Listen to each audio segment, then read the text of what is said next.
Dinamika dan tantangan Pancasila sebagai sistem filsafat. Yang pertama, pada era Soekarno. 1.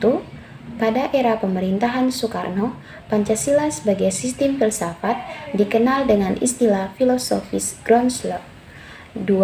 Gagasan tersebut merupakan perenungan filosofis Soekarno atas rencana berdirinya negara Indonesia merdeka.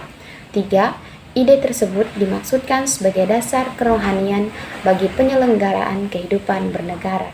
4. Ide tersebut ternyata mendapat sambutan yang positif dari berbagai kalangan, terutama dalam sidang BPU PKI pertama, persisnya pada 1 Juni 1945. Namun, ide tentang filosofis groundslot belum diuraikan secara rinci, lebih merupakan adaguin politik untuk menarik perhatian anggota sidang dan bersifat teoritis. Yang kedua, pada era Soeharto. 1. Pada era Soeharto, kedudukan Pancasila sebagai sistem filsafat berkembang ke arah yang lebih praktis. Dalam hal istilah yang lebih tepat adalah Weltanschauung. Yang kedua, artinya filsafat Pancasila tidak hanya bertujuan mencari kebenaran dan kebijaksanaan, tetapi juga digunakan sebagai pedoman hidup sehari-hari. 3. Soeharto mengembangkan sistem filsafat Pancasila menjadi penatraan P4. Yang ketiga, pada era reformasi. Pada era reformasi, Pancasila sebagai sistem filsafat kurang terdengar resonansinya. 2. Pancasila sebagai sistem filsafat bergema dalam wacana akademik. 4. Tantangan Pancasila sebagai sistem filsafat.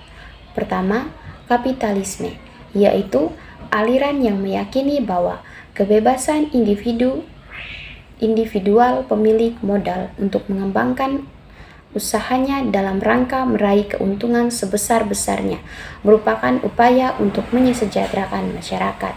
2. Komunisme adalah sebuah paham yang muncul sebagai reaksi atas perkembangan kapitalisme sebagai produk masyarakat liberal. 3. Komunisme.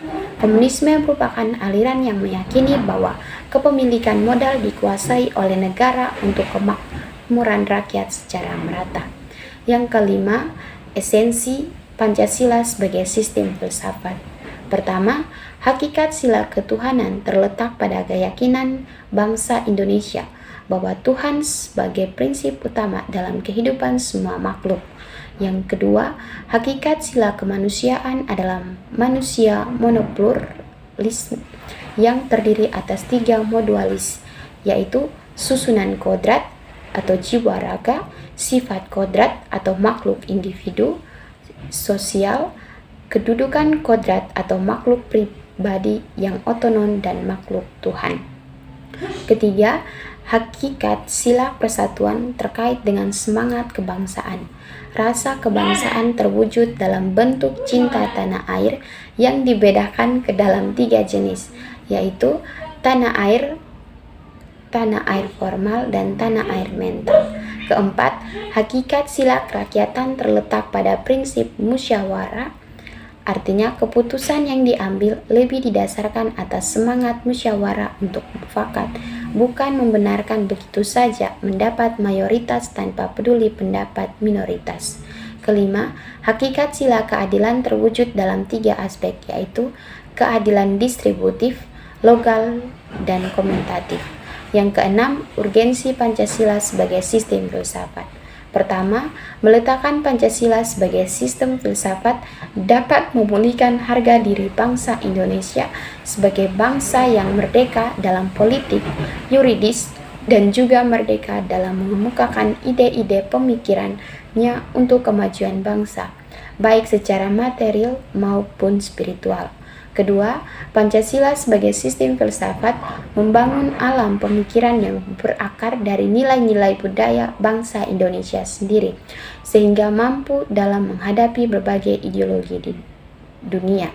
Ketiga, Pancasila sebagai sistem filsafat dapat menjadi dasar pijakan untuk menghadapi tantangan globalisasi yang dapat melunturkan semangat kebangsaan dan melemahkan sendi-sendi perekonomian yang berorientasi pada kesejahteraan rakyat. Yang keempat, Pancasila sebagai sistem filsafat dapat menjadi way of life sekaligus way of thinking bangsa Indonesia untuk menjaga keseimbangan dan konsistensi antara tindakan dan pemikiran.